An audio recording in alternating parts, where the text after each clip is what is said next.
Praise the Lord. கர்த்தர் நல்லவர். இந்த நாளிலும் கூட உங்களை சந்திப்பதில், இந்த வீடியோவில் சந்திப்பதில் ரொம்ப சந்தோஷம்.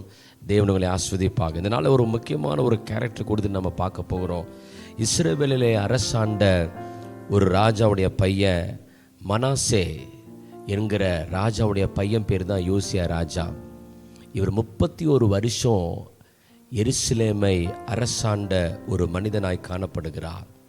8 வயசில் ராஜாவாக மாறிட்டார். 8 வயதில் ராஜாவாக மாறிட்டார். வெளிப்படத்தில் 1:6 சொல்லப்படுகிறது, இரத்தத்தால் கழுவப்பட்ட அத்தனை பேரையும் தேவன் ராஜாவாக மாற்றுறார். நீங்கள் ரட்சிக்கப்பட்டுட்டீங்க, ஆண்டவர் பிள்ளையாக மாறிட்டீங்க, ராஜாவாக மாறிட்டீங்களா? இயேசுவை சொல்கிற மாதிரி யூதுடைய ராஜான்னு சொன்னாங்கல்ல, உங்களையும் ஆண்டவர் பரலோகத்திலேருந்து சொல்ல முடியுமா? என் பிள்ளை ராஜாவாக மாறிட்டான்னு. அந்த அனுபவத்துக்குள்ளே போகணும். இந்த 8 வயசு சின்ன பையன் இஸ்ரவேலில் ராஜாவாக மாறிட்டான். 2வது அவரை குறித்து சொல்லப்படுகிற பொழுது 2ஆம் வசனம் 2 அதிகாரம் 2ஆம் வசனத்தில், தாவீதின் வழிகளிலே வலது புறமும் இடது புறமும் சாயாமல் நடக்கிறான். இந்த உலகத்தில் நடக்கிற தாவீதுடைய வம்சத்தில் பிறந்தவன், தாவீதின் வழிகளை நடக்கும்படியாக இந்த யோசியா ராஜா நடக்கிறான்னு சொன்னால், நீங்களும் நானும் தேவனால் பிறந்திருக்கிறோம். அவருடைய வழிகள் நடக்கணும். இல்லை, அவர் எப்படி இருந்தார், தாவீது எப்படி இருந்தாரோ அதை போல இந்த யோசியா ராஜா நடக்கிறான்.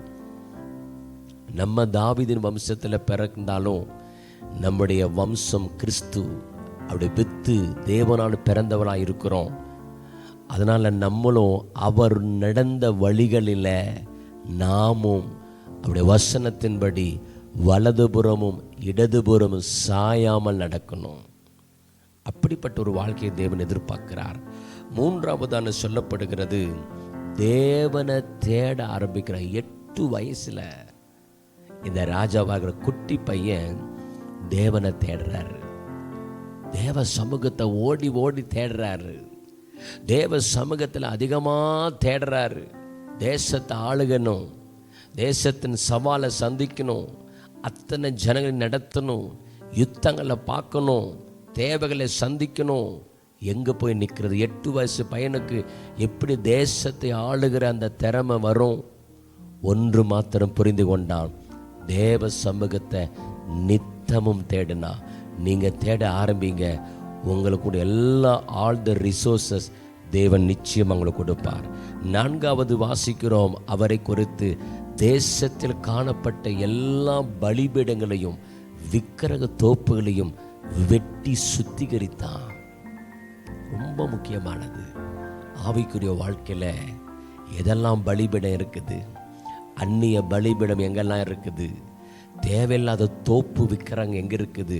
விக்கிரகன்னு சொன்னால் தேவனை விட வேற எதையாவது நேசித்தன்னு சொன்ன விக்கிரகம் எங்கே விக்கிரகம் இருக்குது?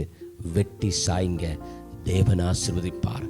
4ஆவதாக சொல்லப்பட்ட அந்த மனுஷனை குறித்து தேவனுடைய வார்த்தையை கேட்டவுடனே மனம் இளகி அழுது ஜெபிக்கிறான்.